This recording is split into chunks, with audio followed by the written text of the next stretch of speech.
ஒரு பையனுக்கு sports car மேல ரொம்ப ஆசை. அவர் பெரிய பணக்கார விட்டு பையன். அப்போ அவர் சொல்றாரு, நீ இந்த டிகிரியை நல்லபடியா படிச்சு முடிச்சுட்டு என்னைக்கு அந்த பட்டத்தை வாங்கி கொண்டு வருகிறாயோ அன்றைக்கு உனக்கு ஸ்போர்ட்ஸ் கார், இது என் உறுதி அப்படின்னு சொல்றாரு. பையனுக்கு நம்பிக்கை வந்துருச்சு.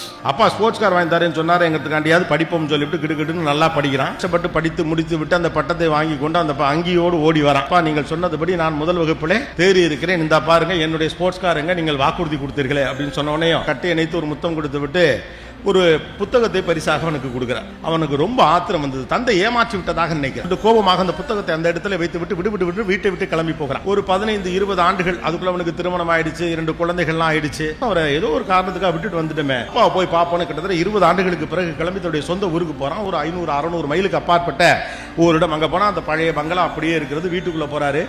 அவர் சிறு வயதில் இருந்த போது சிறு வயது பிள்ளைகளாக அங்க வேலை பார்த்த சில பேர் எல்லாம் பெரிய ஆளாகி அங்க இருக்கிறாங்க. அப்பாவுடைய போட்டோ இருக்காங்க. அப்பா செத்து போயிட்டார். அப்பா அவுட். ரொம்ப வருத்தமா இருக்கு. இந்த மனுஷனை விட்டுட்டோமே, ஏதோ ஒன்று ஸ்போர்ட்ஸ் கார் கிடைக்கல, திட்டிருக்கலாம், இல்லாட்டி வெயிட் பண்ணிருக்கலாம். ஒரு தந்தை இழந்து விட்டோமே, இந்த மனுஷன் நம்மளை எவ்வளவு தேடி இருப்பார்னு ரொம்ப வருத்தத்தோடு தந்தையின் படத்தில் பக்கத்தில் நின்று மனம் வெதும்பு அப்படியே பார்த்துக்கிட்டு இருக்க பக்கத்தில் அவர் கொடுத்த அந்த புத்தகம், அவன் கோவமா வச்சுட்டு போன புத்தகம் அங்கே இருக்கு. அந்த புத்தகத்தை எடுத்து அப்படியே புரட்டிக்கிட்டே தந்தை நினைவுகளோடு பார்த்துக்கிட்டே இருக்கான். அப்படியே புரட்டுறான். அப்படியே புத்தகத்தை வரப்ப கடைசி பக்கத்துல பார்த்தா அவர் அந்த ஸ்போர்ட்ஸ் கார் வாங்கினதுடைய பில்லு அதுல இருக்கு. அந்த ஆளு நேரம் அதை கொடுத்து போடா போய் கார் எடுத்துட்டு வரான்னு சொல்லாம அது ஒரு புத்தகத்துக்குள்ள வச்சு கொடுத்துருக்காரு.